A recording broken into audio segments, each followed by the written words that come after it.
मारबो ऐसन पिचकारी धार देबो लहंगवा presented by Ankush Music Bhojpuri. देबो लहंगवा मारबो ऐसन पिचकारी धार छौरी देबो लहंगवा चढ़ते होलिया ठल बोलिया बोले छौरी मुहे संहार चढ़ते होलिया ठल बोलिया बोले छौरी मुहे संहार तमारबो ऐसन पिचकारी धार छौरी देबो लहंगवा फार तमारबो ऐसन पिचकारी धार छौरी देबो लहंगवा फार चढ़ते होलिया ठल बोलिया बोले छौरी मुहे संहार चढ़ते होलिया ठल बोलिया बोले छौरी मुहे संहार तमारबो ऐसन पिचकारी धार छौरी देबो लहंगवा फार तमारबो ऐसन पिचकारी धार छौरी देबो लहंगवा फार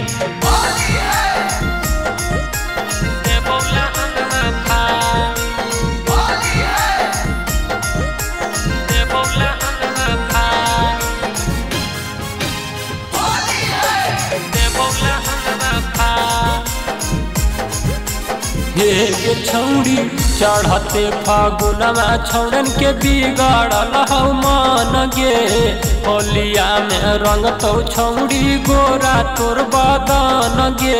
गोरा तोर बदन सुन ले चढ़ते फागुनवा छौरन के बिगड़ल हौ मन गे होलिया में रंग तो छौरी गोरा तोर बदन गे ले जा बगीचवा ऊपर नीचवा दे तो पूरा लसार गे ले जा बगीचवा ऊपर नीचवा दे तो पूरा लसार गे तमारबो ऐसन पिचकारी धार छौरी देबो लहंगवा फार तमारबो ऐसन पिचकारी धार छौरी देबो लहंगवा फार देबो लहंगवा फार देबो लहंगवा फार देबो लहंगवा फार हे सोना लाला का पियारा का रंगवा डाला बहुला लगे रानी देबो छौरी तोरो गोरे गोरे गा लगे गोरे गोरे गा हाँ हाँ लाला का पियारा का रंगवा डाला बहुला लगे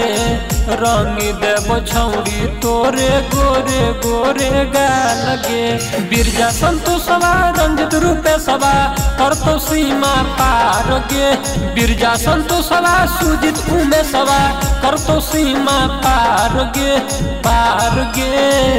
तमारबो ऐसन पिचकारी धार छौरी देबो लहंगवा फार तमारबो ऐसन पिचकारी धार छौरी देबो लहंगवा फार।